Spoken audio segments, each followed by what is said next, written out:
This program is brought to you in part by Georgianne Blakely Zamonic's Amazing Space, providing full design services, including the one-day makeover. Georgianne is an interior designer and can be contacted at 979-774-5095 or amazingspace@verizon.net. Welcome to another edition of KAMU's Down Home. I'm your host, Kyle Netterville. We have a full show for you this week. Right off the bat, we go over to Heirloom Gardens and talk about butterfly gardens. Peter Madden of Madden's Casual Gourmet in downtown Bryan gave me a call, and we met him one morning down at City Hall. You'll like that story.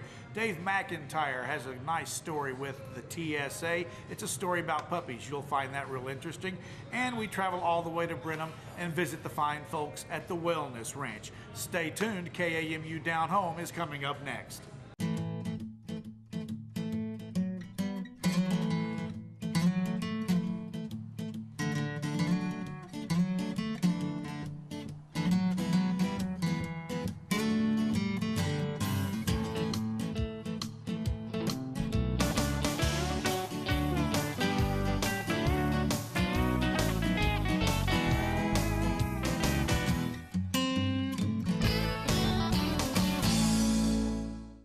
Everybody loves the beauty and grace of a butterfly.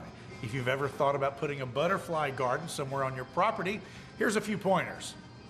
Welcome to KMU's Down Home. We're back at Heirloom Gardens. Brian, thanks for having us out again. Thanks for coming. Today we're going to be talking about butterflies. Everybody likes to see butterflies, but also butterflies can be a little bit both ways. You can enjoy butterflies, but also you've got to have a little give and take with them, don't you? Absolutely. You got to realize butterflies are going to also eat things, so your plants are not going to be perfect like in a normal ornamental garden.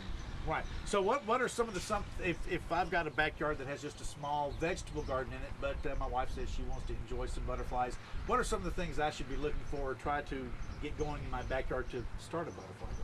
Okay, depends what depth you want to go into it on. Again, if you just want to have a few butterfly plants, well, that's easy. You just pick up a few lantanas, something similar to this. A few choice plants will bring in a variety of butterflies, but you got to remember, most butterflies are plant specific. Okay, so one particular butterfly, and we've got our butterfly notes here, the black swallowtail, which is in this area, right? Mm-hmm. It eats only parsley. I didn't know that. Pretty much in the parsley family. So if you want black swallowtails, you need to plant some parsley. And opposite of that is if you don't want those butterflies, don't be planting any parsley, correct? Exactly. Well, you got to realize that if you're bringing in a multitude of butterflies, you're going to have to remember butterflies come in 4 stages, or they have 4 stages of their life cycle. Okay. So you got to remember you got either your adult, or it depends if you believe in the chicken or the egg first. We'll start with the egg in this case. The butterfly will lay the egg on its host species. Now, when I say host species, again, that is a plant-specific, bug-related caterpillar species. Right. Okay. Again, many different species of plants to work with. We probably have 6 to 8 different butterflies that are, I would say, the more common ones for this area. Okay. And so you can definitely refer to our notes on our online, excuse me. Absolutely. And we have all this listed there for everyone to see. Okay, so and that will tell you the type of butterflies and also the kind of plants that they like to eat. Correct. Okay. Exactly. I mean, to the T. So, for example, in your question, you asked what you can do to bring some butterflies in. If you so chose to bring in the Gulf fritillary, right? Again, very common one here.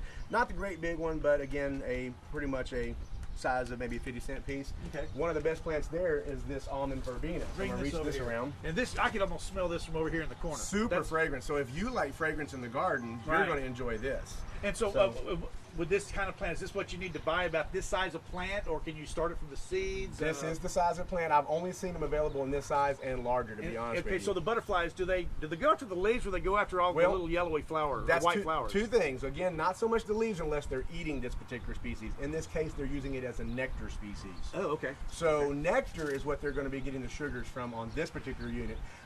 Again, almond verbena, we've got one planted in the back over here, guys. It probably gets around 15 feet tall, so it's going to grow the size of a crepe myrtle. Okay. But I got to tell a story real quick. This past fall, I was working in the back at the tree line and happened to back into this bush on site, and I thought it was loaded with bumblebees. There must have been 200 plus butterflies on this at one time. When I backed into it, they just took off. Scared the daylights out of me because I thought I'd done backed into bumblebees. So again, a great plant when you want a wow factor on that. Okay, you've also brought some other plants over here. Let's go through these real quick. Different things, okay. This is one of the favorite feeding plants, guys. This is a fennel. It's called bronze fennel. Okay. And this guy is your black swallowtail as well. Oh, okay. So okay, I got you. You're going to for get the different stage of the four Correct. stages of the butterfly. Sometimes later in the summer, you can look at one of these plants on the shelf, and you will have 5 to 6 caterpillars on it that the butterflies have already laid their eggs on it. Okay. Butterfly eggs are typically I don't want to say unsightly, but unnoticeable. Right. They typically lay their leaves on the underside of all of your plants. Okay. So Lay you're their not going eggs to really on the see base. them. Excuse me, lay their eggs. Okay. And so you're really not going to notice them until the bugs start coming out. But then all of a sudden, this one plant, if it had 5 butterfly larvae on it, is going to be naked. You would have a naked stick to take home and put in your garden. But you have a lot of butterflies. Okay. Yes, they would all turn into butterflies, but at the same rate, you have to remember that plant more food or whatever, or they're going to leave, or they have no cover. Without cover in a butterfly garden, the birds are going to eat all your larvae. Okay. Okay. So another reason that they have to pick plant-specific species, because they have to have a place to hide from the birds, they have to have a place to hide from the sun, all of the above. All so the above. everything to go into it. So it's a lot to talk about, really. Right. There's a lot to go. What's this one right here? This is lantana. Oh, this is lantana little is one of the number one I'm gonna get this guy plants over here. there are. Lantana is mainly going to be, I believe, on this one, help me out here. Where is it at? I believe it's the big mallows, if I'm not mistaken. It is somewhere on here. We're both going crazy. Yeah, I can't Anyway, find the it now. big, beautiful monarchs, that's what it is, the big monarchs. You will get the great big swallowtails and the big monarchs. This is one of the number one plants to use for butterfly. And again, it brings them in, doesn't allow them a place to lay their eggs, but Right. again, they love the nectar. Okay. So remember, some this is a plants are for plant. nectar, some plants are for food, some plants are for protection. Okay. Okay. Y'all got they're giving us a little signal so we're about halfway through, or a little bit past that. Let's go over to your butterfly Okay. area, and you can tell us what's kind of going on over there. Absolutely. Let's walk on over there.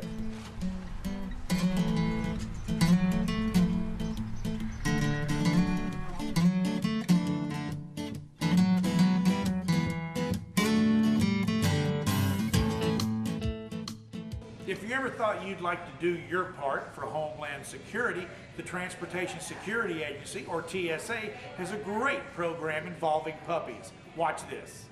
Welcome back to Down Home. Thanks for staying with us. We were out here under the shade out at the Houston building over on West Campus, and the show hasn't gone to the dogs quite yet, but at least this one segment has. But these are some very special dogs. I'd like to invite Dave McIntyre in to tell us a little bit. Dave, thanks for Thank you very much. coming on in. Tell us a little bit about these puppies and what the program's about real quick. Well, of course, I work out at the Integrative Center for Homeland Security as part of Texas A&M, and we've identified a TSA program where we felt like we could connect them with local citizens. And give the TSA for the citizens viewers.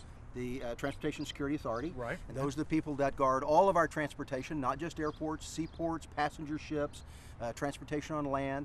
And we thought this was a great opportunity for citizens to actually contribute to this effort. Absolutely, it's a great program. And I believe you've got someone who's going to come in I and tell do. you a little bit more about it. While y'all do that, I'm going to go over here and play with the All puppies. right, because all right. I'm a puppy kind of guy. You have a good time. Okay. Scott, would you join us? Sure. Scott Thomas is with TSA, and tell us a little bit about the program itself and where you guys operate out of. Well, TSA has had a canine breeding development center along with their training center down at Lackland Air Force Base in San Antonio. It's been down there for a number of years. The breeding program is a relatively new thing, started in 1999, and first puppies actually delivered in 2002.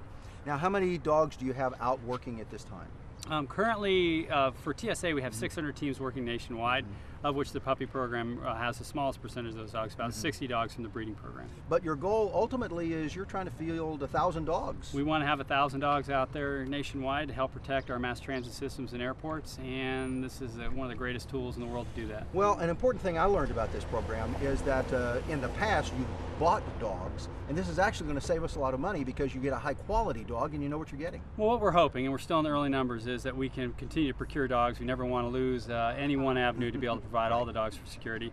But a program-bred dog should afford us dogs that have a known background, known medical history, and probably a longer working life than the dogs that are being purchased in Europe. Now, explain to me real quick the puppy program. What is it exactly that you're offering, and how can citizens help? The puppy program basically is looking for volunteers in your local community to be able to raise these dogs. All we want them to do is take these dogs and to put them into the active environment, expose all the different sights and sounds these puppies could see while working in an airport or mass transit environment.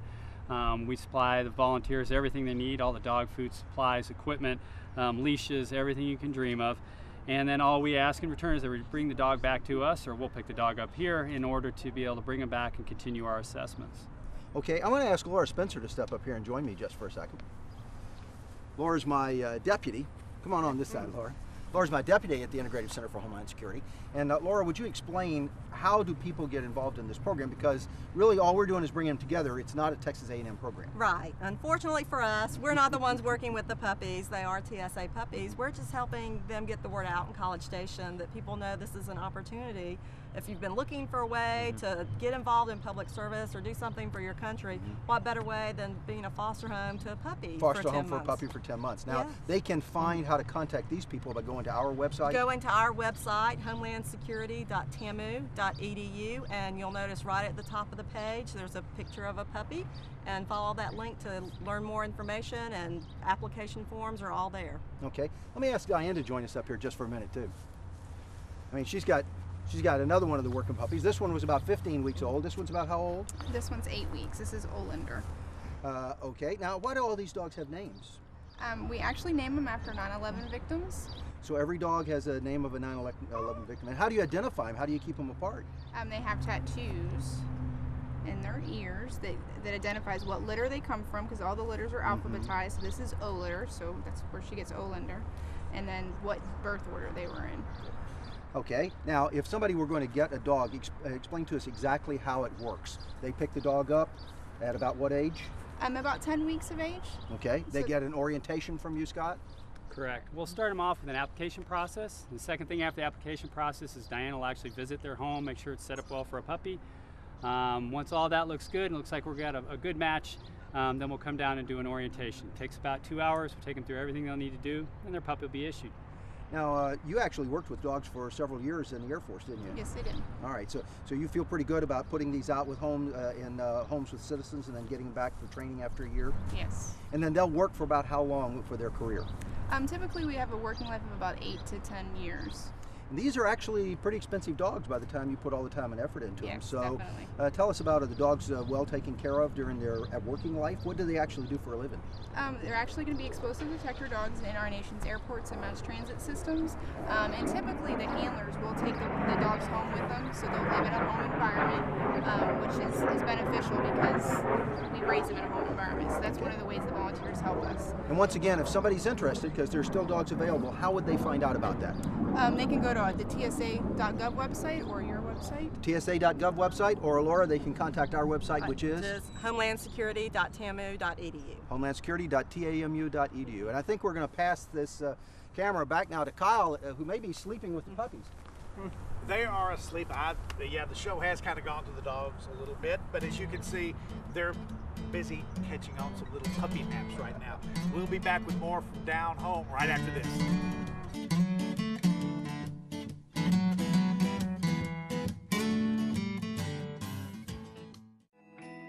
We live in Culloden, Georgia. What I love about PBS is this sense of conversation, of bringing everyone into the conversation. And the responsible conversation comes out of that sort of integrating ideologies. I think they do it with a broader interest of the general public than the other major networks. I'm after that conversation. I think PBS is after that conversation. I am Mark Ledbetter. PBS is my source for news and information.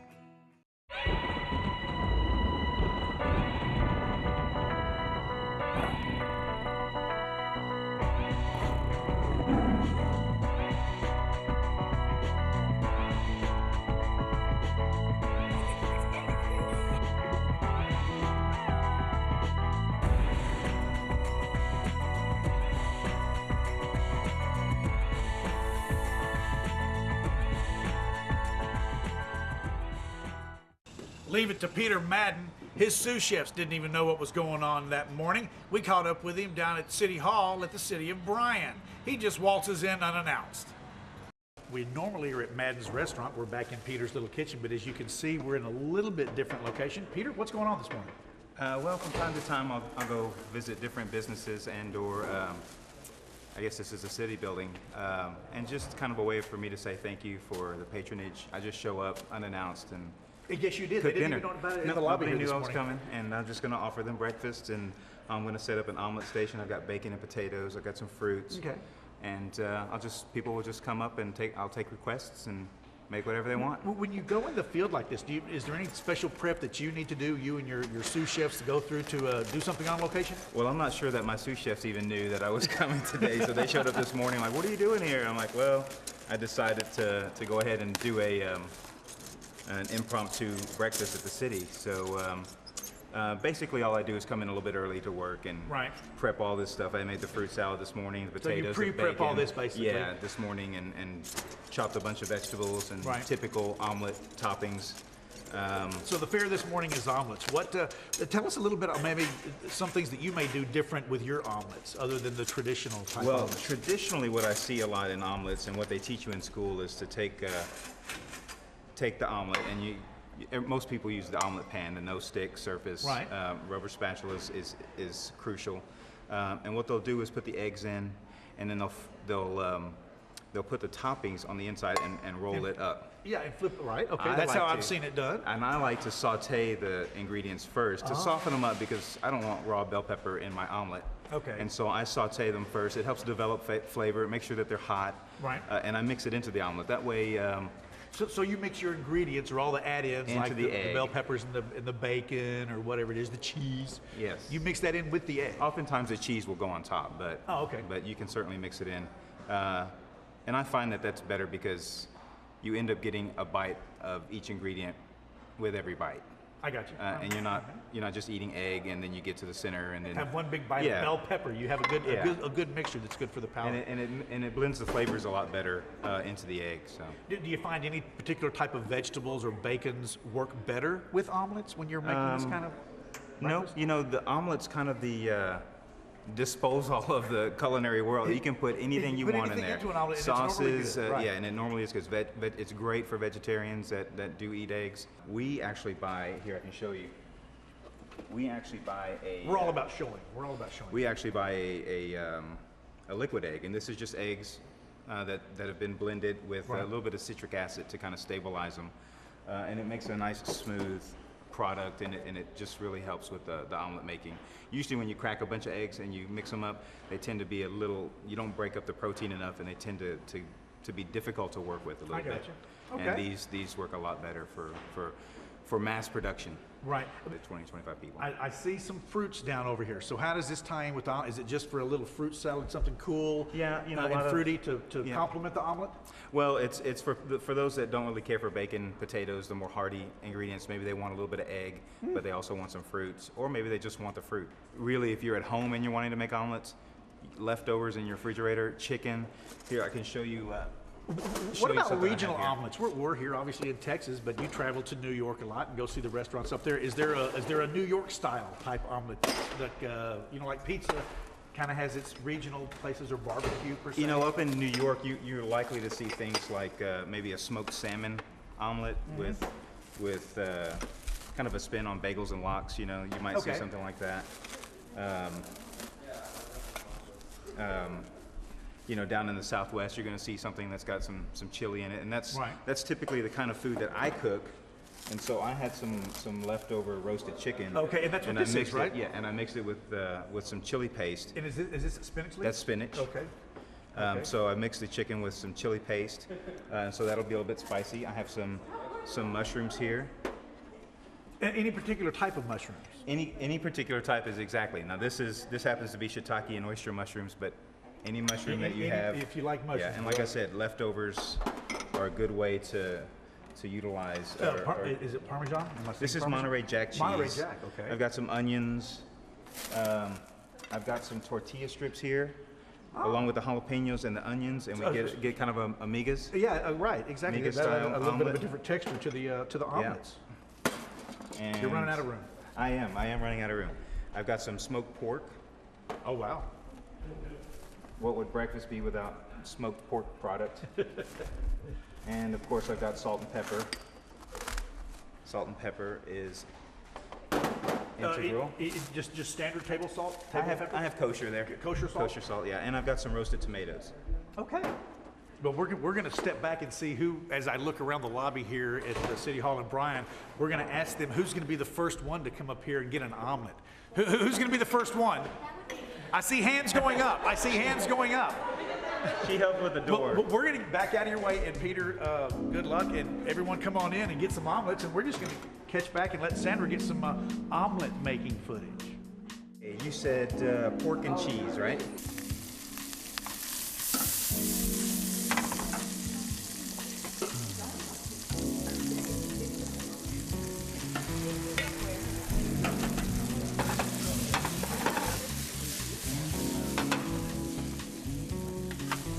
A little bit of cheese on the inside. Okay. And then I'm going to put some more on top. Fold that over. I just got pork and cheese. There you go.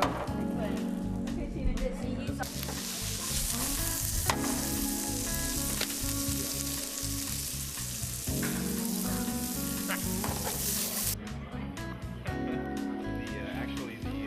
Chicken that we have on our dinner menu is excellent with their food.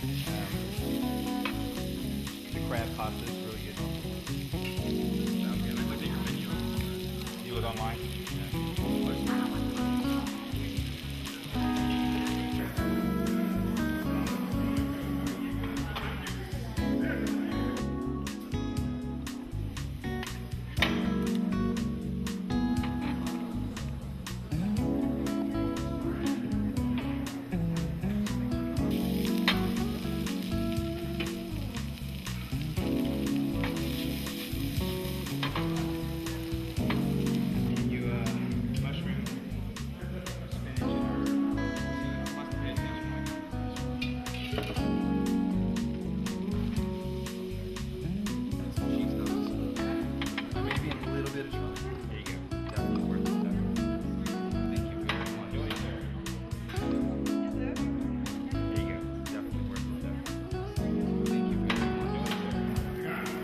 Indescribable. It's amazing.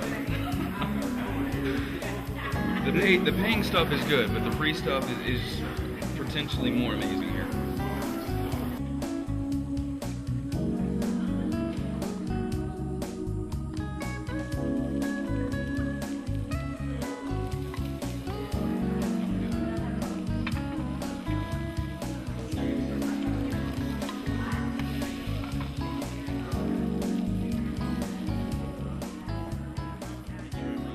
It's great. I love going down to his restaurant. It's kind of nice for him to bring to us once.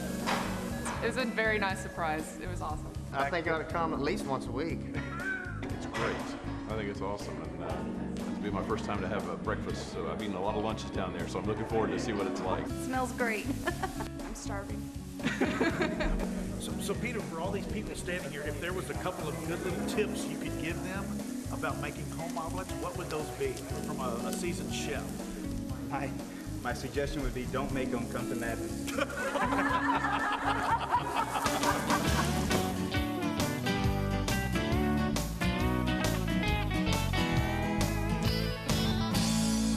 You know, our pets are all very special to us. We visited a place in Brenham, Texas that features holistic care, the Wellness Ranch. Thanks for being here. Well, thanks for having us out. You bet. Tell us a little bit about the history of the Wellness Ranch.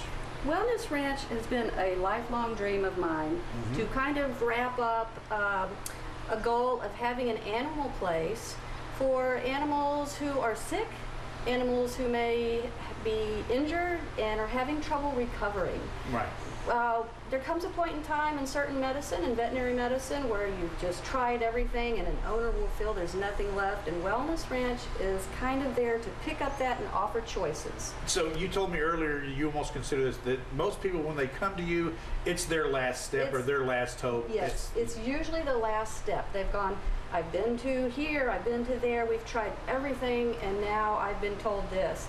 Can we do anything? And it's like, sure, let's give it a shot. Let's give it a try. We have some options. Can't make any promises, but one thing is better nutrition always makes for better quality of life, no matter what that life looks like. Right. Your facility here is pretty new. You've been here a year, 2 years? The Wellness Ranch, this is about a year and a half, And at this point in the building, I'm in it full time. I'm here 24/7 now. I'm just so excited to be here because I need to be here with these animals. They need somebody here 24/7. Of course, you know, we live on the property too. Right. Yeah, so you're not far away, all of 100 yards, right there. I guess. Yes. So let's go on a quick little tour of the new wellness ranch, and this is? This is the main office. This is where I would start with you. Let's go on in. So this is where basically you would bring in your first consult, so to speak. Yes. Okay. Very first consult. If you were meeting me for the first time, or maybe you had talked to me on the telephone, you didn't know what the options were, I'd say, come on by, let's have a conversation. So then we would come in and ask you to sit down. And you would basically go in and take information for your client. The first thing on here is your information, which gives me permission for my credentials, what I'm credentialed to do, to even work with your horse, and to say, I'm not presenting myself as a vet, I'm a naturopath working with nutrition in an animal environment. So you would sign off on that, okay, because sometimes people come and they do think this is a veterinary facility, and we need to make that clear, and it's not. So we would fill this out, then we would go to another form, you would tell me all the history of your horse, I would ask you physical trauma, physical injuries, personality quirks, emotional. Are there any emotional setbacks? What is your horse eating? What all have you tried? Tell me all the drugs, because there are in drugs, just like in human, the drugs will start to wear the body down. So when I'm working with a client, not only am I working on the issue, but I've got to know what other organs are involved to support them so that this can all work together. Right, okay. Let's go right down the route to your next room, room. And see what's in there. Okay. Okay, let's go see what's next. What's this next room here? The next room is where I would see dogs and cats. Okay. Okay, so what happens here in this room? This is the small animal room. This is where I would see dogs and cats, and we just plop them right down on this floor, or put them up here, or I may even sit on the floor. With the animal? With the animal, because I want to check certain things. I want to check the mobility of the animal. I want to check their skin. I want to smell their ears, their breath, their toes. I want to do everything. I want to see what's being stressed. What organ is being stressed, and listen to the client, to their concerns, and a lot of times their concern and my concern have to go together. And I can say, well, I can see you're concerned about this, but did you realize that to get here we have to do this and this first? And that's normally the step that they don't realize. That's right. That's why they're here. Or that's why they need an intervention. But this room in here offers things which are chemical free. I have a lot of supplies and products, raw materials that I can make my own formulas according to this animal's particular needs. Right. So it's very specific to that animal. It's very specific to that animal. I do have some lovely things that can go across the board, and that's great. But this is to be very specific with the owner. And let's go to the next room. And you call that next room? The next room is the feed and herb room. The feed and herb room. It's the mixing room. Let's go into the mixing room.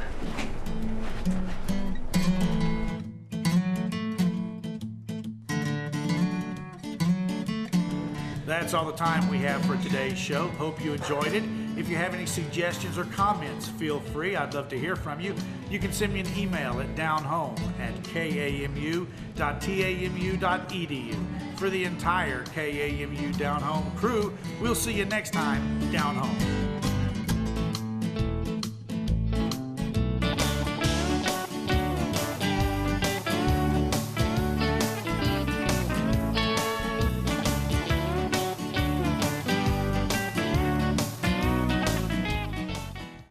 This program is brought to you in part by Georgianne Blakely Zamonic's Amazing Space, providing full design services, including the one-day makeover. Georgianne is an interior designer and can be contacted at 979-774-5095 or amazingspace@verizon.net.